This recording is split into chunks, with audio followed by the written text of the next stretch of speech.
Yon, magandang araw sa ating lahat. Muli na naman nagbabalik yung lingkod, Ron Dinos TV. Bago magpatuloy sa ating topic, nagpasalamat muna ako sa aking mga subscribers, sa aking mga viewers. Maraming salamat sa inyong patuloy na suporta. Shoutout sa inyong lahat. Yun ang mga kababayan. Tuloy na tayo kagad.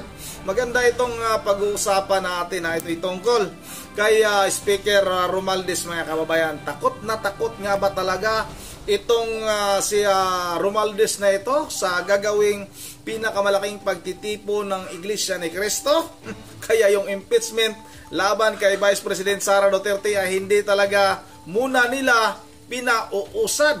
At itong si Banat Bay, mga kababayan, Banat Bay, may 1 million ka na, Yun ang mga kababayan, hindi 1 million na bayad, May 1 million na subscribers itong si Banat Bay sa kanyang YouTube channel, mga kababayan. Congratulations, Banat Bay, may 1 million na subscribers. Akala nyo may 1 million na bayad? Wala po. Wala pong bayad na 1 million si Banat Bay.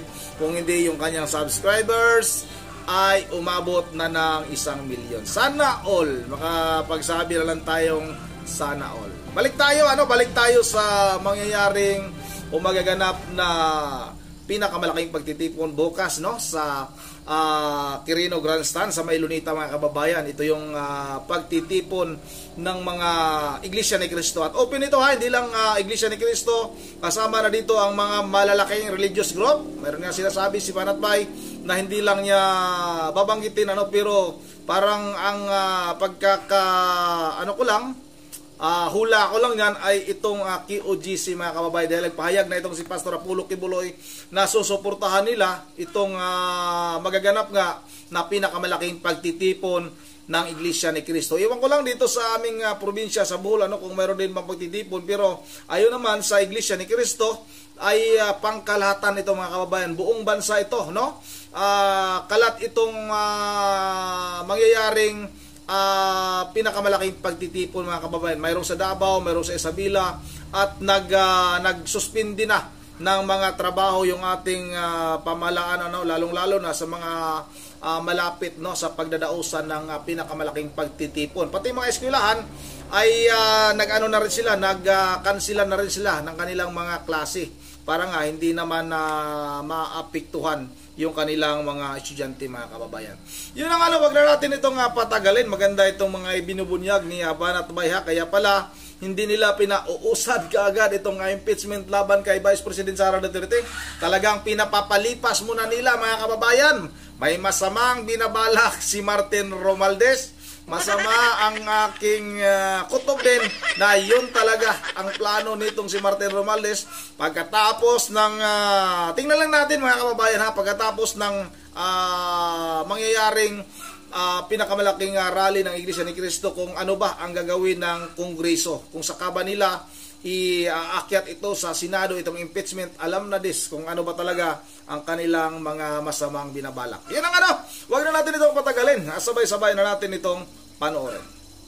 Magandang araw sa inyo lahat. Ako po si Banat Bay at eto na, pag-usapan na po natin. Ano ba? Natakot ba talaga ito si Romualdez? Umurong ba ang bayag? O baka naman style lang ito para hindi talagang tumuloy-tuloy ang kinakatakutan ng ating mga opisyal. Naku po. Ano ba nangyayari? Kasi ganire. Meron kasing palatuntunan o di kaya isang rules, ika nga, ang Kamara pagdating sa impeachment, dapat tinatransmit kaagad at ito daw po ay mukhang nade-delay. Umuro kaya ang yagballs ni Romualdez kaya nadi-delay? O baka naman dinidelay kasi magkakaroon ng isang malupit na rally sa Monday. Nako.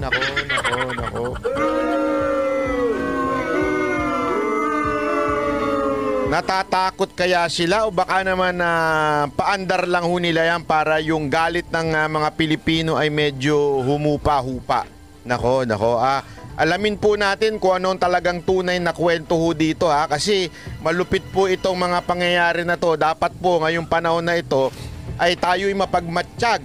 Dapat po natin talagang bantayan, ika nga, yung mga nangyayari. Wag ho tayong papaloko, wag ho tayong papabudol uli, Ay, hindi pala. Kayo lang po pala.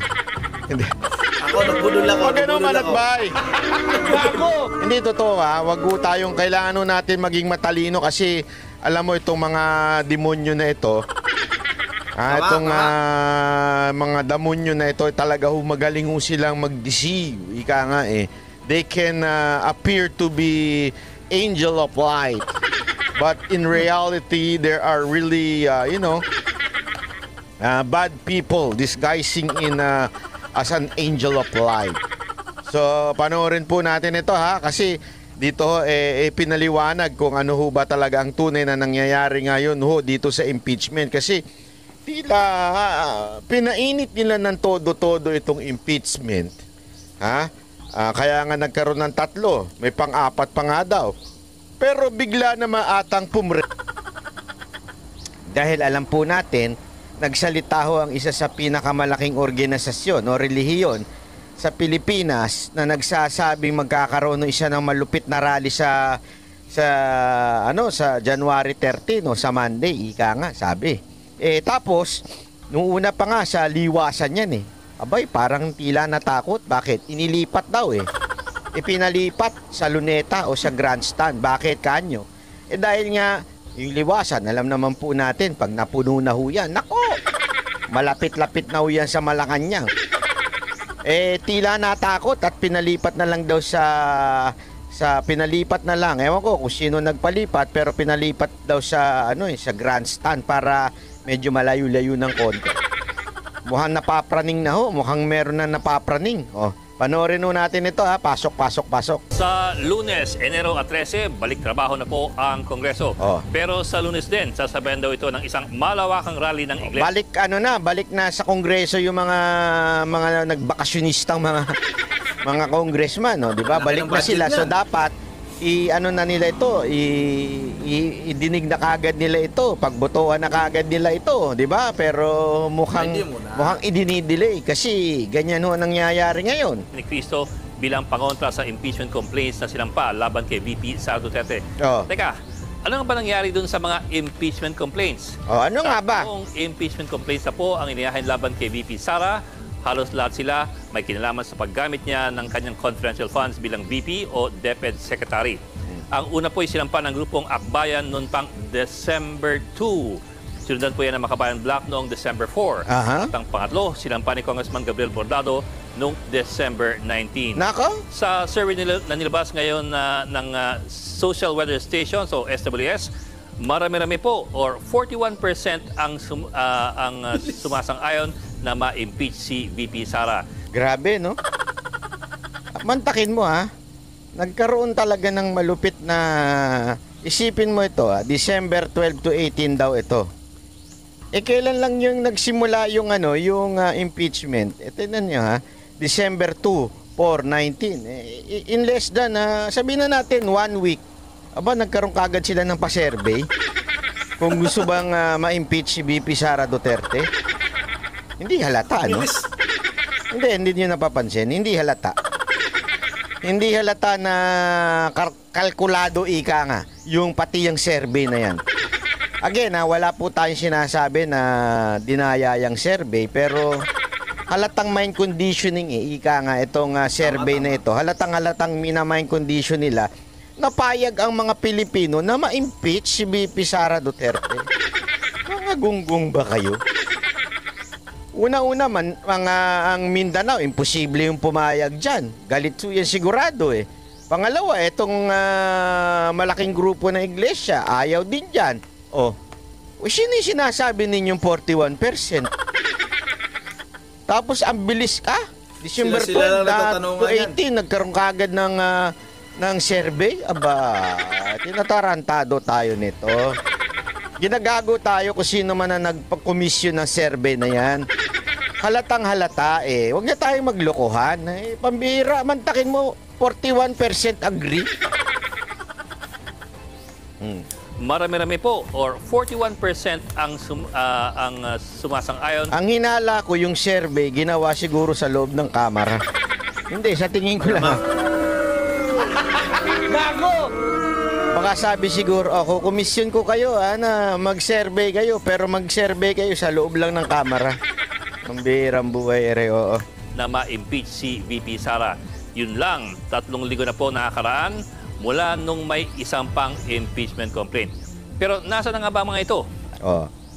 Sabihin, 3 linggo na daw nakaraan no, bago yung pinakaunang impeachment. Okay? Ang lagay nasa batas lang daw, mamaya sasabihin dyan, 10 araw lang ang dapat palugit na kailangan na mai-transmit. Ako, sa tingin ko, simple lang ho ito. Sa tingin ko lang ho, kaya may pa-survey pa silang ganito Minamind condition muna nila, sinisigurado muna nilang hinog na hinog sa utak ng mga tao na kailangan i-impeach. Gumagawa ho sila muna ng mind conditioning sa tao, gumagamit po sila ng mga bayarang trolls, gumagamit po sila ng mga bayarang vlogger na mukhang mga jologs, yung mga, lalong-lalo na yung dyan yung mukhang palingkera, na yung pagmumuka, hindi ko alam kung babae ba yun, lalaki. Pero itsura pa lang talagang kahit maghubad sa harapan mo yun, masusuka ka Walang biro, sobra. Ganun yung mga personalidad. Hindi lamang po sa itsura. Pangit na nga ng itsura, wala pang utak. Birang buhay, reo. Ang lahat po ng mga ito ay nasa opisina pa rin ni Reginald Velasco, ang Secretary General ng House of Representatives. Diba, nagtagal sa kanya. Congressman ba ito? Binoto ba ito ng taong bayan? Bakit kaya nagtatagal kay Sir yung impeachment? Siya ba nagdi-decide? Bakit nandun? Dahil ayon po sa Rule 2, Section 3 ng Rules ng House of Representatives, ang lahat po ng impeachment complaints ay unang isasampa sa Secretary General ng House. Pero ito po, ayon din sa House Rules, ito ay ire-refer ng Secretary General sa House Speaker immediately. Bakit tayo immediately. Ang ibig sabihin po ng immediately, mga after 1 year, ganun. O after a month. Yung ba ibig sabihin ng immediately? Ayon po sa House Rules, ang Speaker ay may 10 araw lamang para isama ang impeachment complaint sa... The Speaker shall have it include in the order of business within 10 session day. Kaya kung magtataka ho kayo dito, bakit dinidelay ipasa nung Secretary General sa Speaker? Kasi once na ipasa na sa Speaker, the Speaker has to decide or kailangan na hong malagay sa order of business within 10 days. So, dinidelay ngayon ni Secretary General. Sa tingin nyo? Di ba? Parang ganun ang dating Dinidelay ng Secretary General para hindi maipit si Speaker na kailangan niya nang magkaroon ng order of business within 10 session days. Nako. Yan ang tanong Natatakot kaya si Speaker? Kung bakit sabi niya, wag mo munang bigay sa akin yan. Easy. Natatakot kaya kasi magrarally sa 30? Pagkatapos na ng rally, tsaka mo na ibigay sa akin. Pambira, ayaw mo na yung immediately, wala namang number of days yun Diba? Wala namang number of days yun. I-delay mo na muna. Pagkatapos na muna ng ingay ng mga rally, tsaka natin paspasin yan. Delikado tayo dyan. Yung boto ng iglesia, mawawala sa atin. Order of business, 3 araw para i-refer ito sa Committee on Justice. Kung ganon, bakit po hindi gumagalaw ang mga impeachment complaints? Ayon kasi kay Secretary General Velasco, iniintay pa niya kung may habol pang-apat na impeachment complaint. Kung kailan po yon, hindi pa po malinaw. Isa pa. Lakas ang dahilan, May pang-apat pa inaantay. Hindi ganun ang hindi ganun ang rules Yung aantayin mo pa yung pang-apat. Dapat, pag may pinasa na sa'yo, immediate. Ito na mga kababayan, nakakatawa ito Parang alam nila na talagang mayroon pang impeachment na darating laban kay Vice President Sara Duterte. Talagang tama si Banat Bay. Technique ito. Ito yung kanilang paraan para nga hindi sila mahalata, At yun na nga, takot na takot itong si Martin Romualdez sa mangyayaring pinakamalaking pagtitipo ng Iglesia ni Cristo. Alam naman natin mga kababayan at alam ng mga politiko na itong Iglesia ni Cristo, isa ito sa mga dahilan kung bakit mananalo yung isang kandidato na yan. Dahil nga, yung boto ng Iglesia ni Cristo ay solido. May nagkukomento pa nga rito sa akin mga kababayan na humanda din daw yung Iglesia ni Cristo at itong KOGC. Pag itong mga Katoliko naman ay magkakaroon naman ng rally. At tatawa na lang ako kasi ako nga, Katoliko ako. Alam ko no sa ating mga Katoliko na di naman mayroon naman tayong paninindigan. Wala tayong pagkakaisa. Halimbawa, may kanya-kanya nga tayong mundo. Hindi katulad ng Iglesia ni Cristo kung ano yung sa kanilang at saka yung mga ibang religious group na talagang mayroon silang sinusunod, no? Sinusunod yung kanilang pinuno. Dito sa ating mga Katoliko, may kanya-kanya nga tayong mundo. Aminin natin ha, sa tuwing linggo, mas marami pa yung tao sa sabungan, mas maingay pa yung tao sa sabungan kaysa simbahan. Yan ang realidad sa ating mga Katoliko. Kaya wag na nating sabihin diyan, no? Sabihin natin na manda kayo pag ito namang mga Katoliko naman ang magrarally, sigurado tayo na puno kung saan mang lupalok ng bansa yung mangyari o gaganapin, no? Nagaganapin na pagtitipon. Wala po, malabo pa sa sabaw ng pusit yung mangyayaring ganun mga kababayan. Maliban na lang ito sa mga talagang malalaking religious group sa ating bansa katulad ng Iglesia ni Cristo at iba pa, hindi ko masyadong kabisado yung iba kung ganun ba talaga yung kanila ding pamamalakad. Pero dito sa Iglesia ni Cristo, kaya takot itong mga politiko na ito kasi alam nila na may pagkakaisa po yung kanilang grupo mga kababayan. Yun nga, hanggang dito na lang muna, at maraming salamat sa video ni Banat Bay. Para sa kabuang video na ito, bisitahin nyo yung 1 million subscriber ni Banat Bay sa kanyang YouTube channel ulit. 1 million para kay Banat Bay. Baka sabihin nyo na bayad dyan. Hindi po.